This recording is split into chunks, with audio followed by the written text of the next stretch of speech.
happened again, Dave. Satan's got to be getting pissed. He's got to be getting pissed. This is the second time a cold front has come through. Hell has frozen yet again. About 3 years ago, CM Punk came back, and the whole world was shocked to see it. Well, 3 years later, Mrs. Punk is here. And Mrs. Punk is back in a big, full fucking way. I have to start off by saying this. You saw a little bit of AJ Lee on the first run. No, I didn't. You have no memory of it. I don't know shit about AJ Lee. The only thing I know about her is that she left in a weird way, and then she was never coming back. I didn't even know it. I did not know she looked damn near identical to the mother in How I Met Your Mother. I can't not see it. Oh, yeah. Was that Christina Maloney? She looks just like her, the body frame and everything. It's, swear to God, every time I see her, I'm like, oh, look, it's How I Met Your Mother. So, no, I know nothing about her at all, which was a shame because when I saw it, I knew it was coming. And when she came out, I felt like the place exploded. And I'm just like, man, I'm so out of touch with it. I don't know what, I have no emotion for this at all, which kind of sucks because I feel like this was a big moment. So I was waiting for you to tell me what this was supposed to be. Well, you know her as the mother from How I Met Your Mother. To me, she will always be Sophia Falcone. Okay, fair enough. She was in Penguin, and she was awesome. She's not really in How I Met Your Mother. She was just the reveal at the end. We got like an episode or two out of her. But in the Penguin, she is masterful. So, for those of you, like AJ said last night on Raw, for those of you who weren't around 10 years ago, we'll put it to you like this. Don't let the frame fool you. She was magnificent. So she can go. She was 10 years ago, yeah. Okay. We'll find out on September 20th if that's still a thing. I don't know. When I was watching it and she came out and everyone's gassing her up and she's sitting on the rope across from Becky, and Becky charged her and she hit her with that spear, I said, okay. Picture perfect. That was a good fucking spear. Like, the technique was there. I'm like, oh, maybe she was actually good. I was actually waiting to see what you were going to say on her. That was the double leg that Raja Jackson should have executed. Yeah, that would have been safer and more of a work, but I digress. So AJ Lee was on the independents for a while. She was the one who went to NXT with the big sob story that she used to sleep in her car and she didn't have anybody and she was alone and all that stuff. And then she was on the indie circuit for a while and she got picked for an NXT. She did NXT when NXT was a contest thing. Remember, like before it became a company, when they used to just do contests and games and shit, and people would vote for who they want to stay and all that. Like Brian Danielson did in the beginning. That was the first female cast of NXT, and she was a part of that. And I loved her look. I got a thing for the short Latinas, so I was paying a sharp eye on this one. And when she was at NXT, I really didn't think much of it. But when she got to WWE, to the main roster, something clicked. Her skill set, she is an amazing storyteller. She was ahead of her time. She was doing shit in the women's division that was so good. They had to get her the fuck out of the women's division. Because at the time, they just didn't want the women. In all honesty, let's throw it all on the floor here. They didn't want the women to be that over. She was tremendously successful in the women's division. So much, in fact, that they took her out. She had a run as the general manager of Raw. She was a manager or a valet, whatever the other, for many superstars. She was involved in the CM Punk, Daniel Bryan, WWE Championship feud program, whatever. There was like a love triangle thing going on. She was in the ring cutting promos against Vince McMahon so many times. And that's the seal of approval. When Vince wants to work with you personally, you got your shit together. And she did a really phenomenal job. And then she had like a year run with the Divas title. And So where the beginning and the wheels start to fall off is she started getting a lot of heat in the locker room because she's the female punk. She doesn't know when to shut her fucking mouth, essentially, is what it comes down to. A lot of shit talking, a lot of arrogance, a lot of confidence, however you want to explain it. Even to the point where she took it to Twitter, she took it to the social media, and she took it to Stephanie McMahon's neck. That's not the direction you want to go in when you want longevity. So there was some issues going on there. So she left very unceremoniously. Also, timeline-wise, I have to remind people, she left after Punk. So Punk left in 2014. AJ was still here. And she didn't leave until like a year later or some shit. And then they were both gone. And there was a lot of talk on social media about how WWE was being petty because I don't know if you remember the story, they officially fired him on his wedding day. That was the exact day they chose to let the guy go. And I remember AJ being on a podcast years later, non-wrestling related, but they were asking her about her departure from WWE and all that stuff, and she was telling the story about the stuff that happened to Punk, but she goes, I want everybody to remember, they didn't just ruin his wedding day. It was my wedding day, too. I'm the bride. He wasn't the only one that got fired, because she also walked away from her contract and from the company and stuff like that. So there was a lot of stuff that happened behind the scenes, and she told a little bit of that story yesterday also about a mental health issue she was having. A lot of stuff going on. And so for a while, the talk is that those two, Punk and AJ, were just never coming back for years. It was double-sided. They don't want to come back, and the WWE doesn't want them. And we got a little peek on Unreal about the relationship between Triple H and Punk when they were telling that story, about how the whole thing went down and how they separated, and then what it took for them to come back to the same page.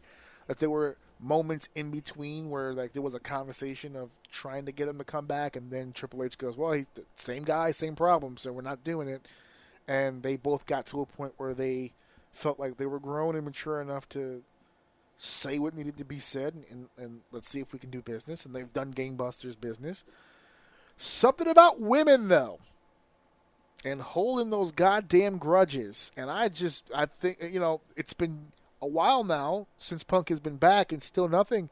I got a real stern feeling in my heart that in order for this to have worked, that means AJ and Steph had to have a conversation. I don't know if I want to be in the room for that one, but if she's back, that means it ended positively. But, man, if the husbands had to sit down, the wives had to. So that was a weird conversation to fucking have to have. And then they released a video backstage. Apparently she signed her contract the day of the return. It's a multi-year deal, full-time. We'll see how that works out. Well, I could imagine it was very similar to the way Triple H explained talking to Punk that time. Yeah. And that he just heard it in his voice and was like, and Stephanie's in it. Let's be real. Stephanie's in a different place in her life right now too. I mean, she almost lost her fucking husband. That'll change you. She almost lost her husband. She's about to lose her father at any given fucking day. Apparently, this asshole just had a car accident in Connecticut in the Merritt Parkway the other day and almost fucking died. So listen, she's living every day right now. She's got kids to take care of. She's got a company to run. She's watching her husband do business. She's watching her husband. I don't want to say swallow his pride. I wouldn't take it that far. He's eating a lot of shit though. But that's the thing too, right? Like, it's an ego check where I'm sure he has his stance and ideology about certain things because he was in the locker room when Punk was around, right? Yeah, and that's what they talked about. So they mentioned that. So they have their own experience and stuff like that. But with that, he's also where he stands, and Stephanie as well, is eating Vince's shit. There's a lot of stuff that he's reneging on that we thought Vince would never allow.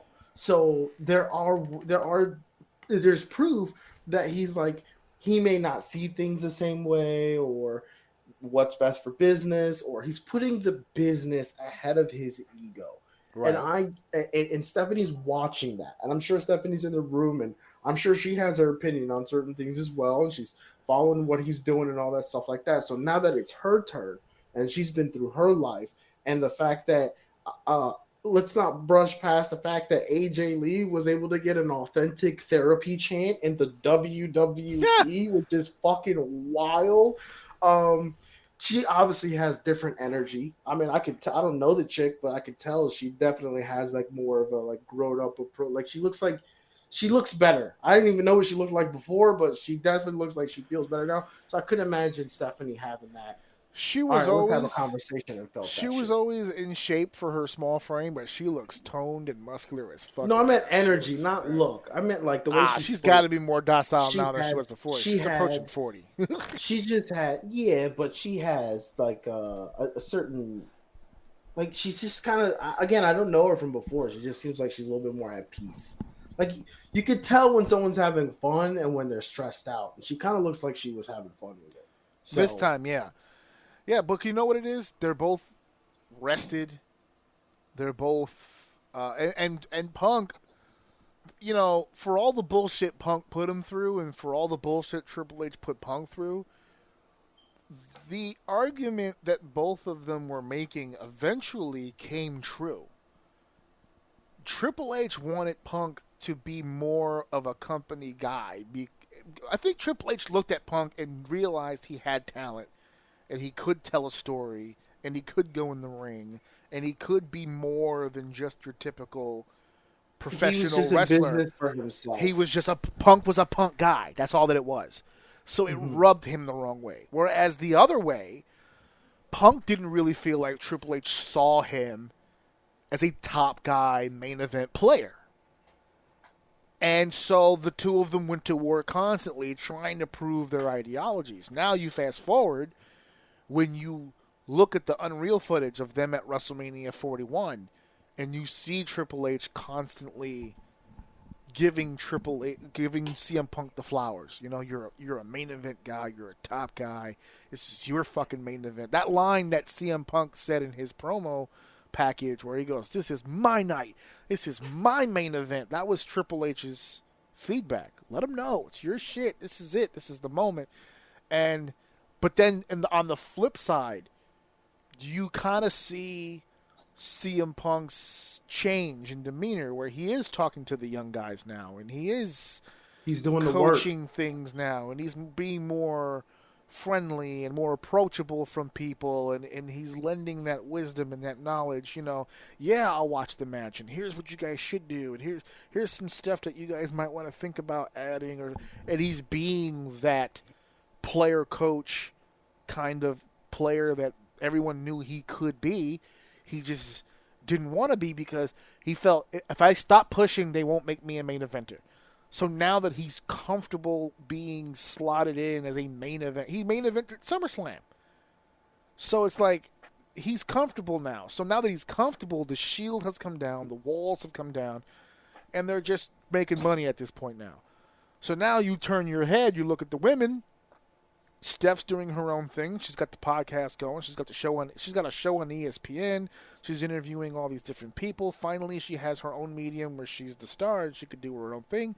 And AJ went off and did her writing and her book. She's a best-selling author. She did all this stuff, and now she can come back to the company in a situation of want and not need. She didn't need to come back to WWE. She didn't need them, and they didn't need her, but they want each other. So that makes for a different scenario now. To see AJ Lee sign her contract and then hug Triple H, it's just like growth. You know, you look at that, you go, you know what? That's but growth. It's also like you can tell she probably sees how much happier Punk is too, and I'm sure she appreciates that. Well, like how much he wants to be in the business, and like not for nothing. He's actually being taken care of right now. I'm sure she's like, all right, fucking, I got respect for you guys now. You know what I mean? Yeah. Yeah, I mean, if Punk went back home at any point in time, it was just like, yo, this place is still the shits. Don't even fucking bother. And one of the things that stands out to me was the multi-year deal, which is amazing to me because when the rumor first started, this could be the night, and it started really picking up speed, and WWE started themselves teasing it. you say to yourself, oh, okay, this could be the night it's going to happen. Our thought process, me and Steph, was, okay, she'll come back, she'll do the storyline. They've been chanting her name for years to be in the Royal Rumble. So now it happens, right? Now we get her in the Royal Rumble. We can get her a high-profile situation at WrestleMania, and then maybe just take a break again. She doesn't need to do it hard body and blah, blah, blah. And then we find out she signed multiple years at a full-time deal. So you're like, okay. so it's like, all right, so you got plans, right? So much like we just gave Punk props for kind of being that player, coach, whatever, that's going to be AJ moving forward too. She's got a lot of shit that she can show these people, and the one thing that she can do is the one thing that for whatever reason can't be taught to these other people. She can tell a story. She knows exactly how to do it, how to lay it out, how to cut these promos, how to play up to the character, how to play up to a gimmick. She hadn't been AJ Lee in a number of years, and she nailed that entrance like she did it 2 days ago. She did the head nod, the skip around the ring, the sit on the ropes, the whole shebang. She nailed every aspect. It was almost as if she did that entrance just last week. Perfect. Like she said on another interview, like riding a bike. She just, as soon as the music hit, that building lost its fucking mind. I didn't pop, but I definitely got the goosebumps where I was just like, oh, you can't help it. I didn't pop, but I'll tell you what. I'm bought into this now. I do not want to see this shit. And I remember I said that in the last one, dude. I don't want this. I want Punk and I want Seth. But now, I don't know if it's because I'm fucking married. I don't know. But this shit was going hard for me when I was watching the clip. Yeah. Like Becky going, like seeing her and Becky doesn't really seem too far over the top. I don't know. Maybe it's just match of energy. I don't know.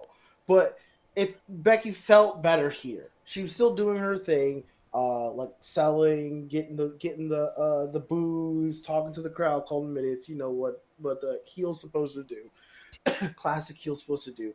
And then she was just kind of feeding back into it, and I think the play between them was pretty good. And I loved when Seth came out like a fucking idiot, dude. Like us guys, so fucking stupid. We come out there, we tell our wife, "Hey, calm down. I got this. All right, I'm gonna fucking settle this in 2 seconds. All right." Then he looks at AJ, he's like, "Hey, look, just give me the belt back." Like, that's what I gotta see. She's like, "Yeah, I'll give you the belt." And he was like, "See, look at that, just that easy. See, come, I got this. I'm gonna take care of this." Like something about that whole encounter, dude. I'm like, dude, I feel him, man. Sometimes you gotta go in there and fucking solve the problem, dude. Sometimes that's all you gotta do. I don't know. They played that really good, and I'd hate to say this, dude. I'm actually pretty excited for this fucking match.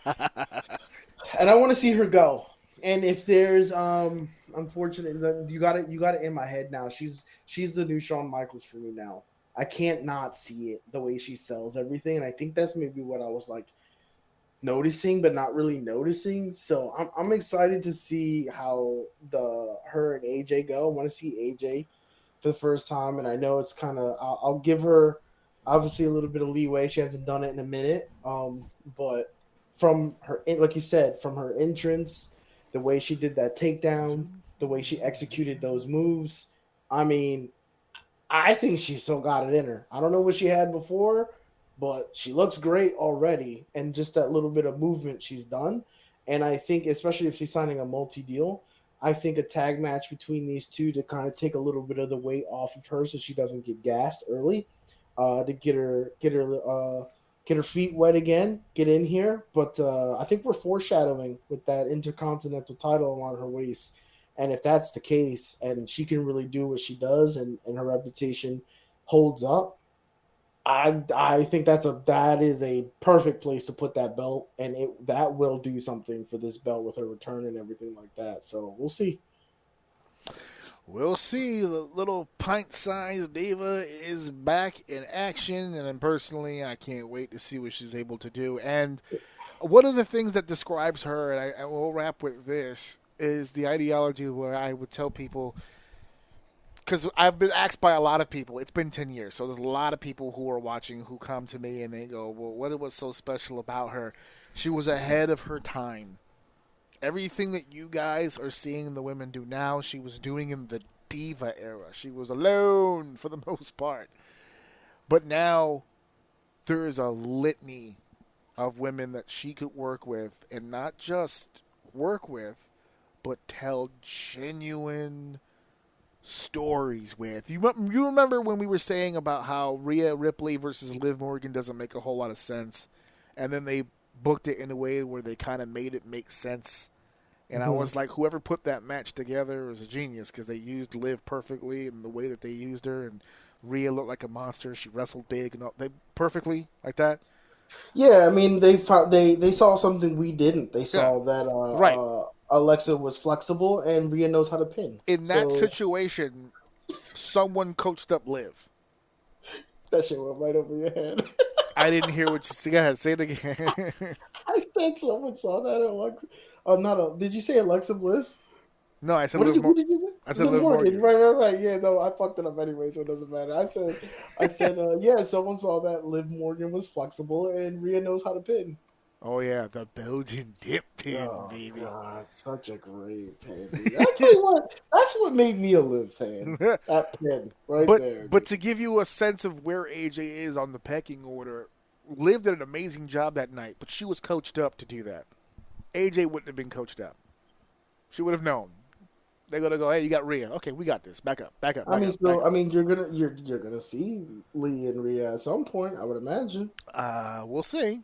But there's a laundry list of. AJ and Io right now. I have to kind of also pull back. AJ and Io. No, but here's the thing. I have to kind of pull back a little bit, actually, now that I'm getting ahead of myself. Because that was the concern I had for Punk. At 40-something, when he comes back, and you're like, oh, Punk and this guy, Punk and that guy. And I'm like, yeah, but, is Punk gonna, Punk is, advanced in age somewhat. Is he gonna be able to keep up? And yeah, but hold on, though, because that's not fair. So even though Punk was not on the scene of WWE, he was active those years. Right. He was training for UFC. He was still wrestling, so he was still putting miles on his body. Yeah, AJ I don't hasn't. think she has. No, she hasn't. So she should be just as flexible and bouncy. But is she gonna have the built up tolerance? When you're that's what this tag team match is for. And that's what the first couple matches are for. Yep. It's a start. Yeah, it's not like we started her off inside the Elimination Chamber or some shit, right? We just it's a tag match. So anyway, yeah. Welcome back, AJ Lee. Get ready to show the world what you can do. Doing your thing.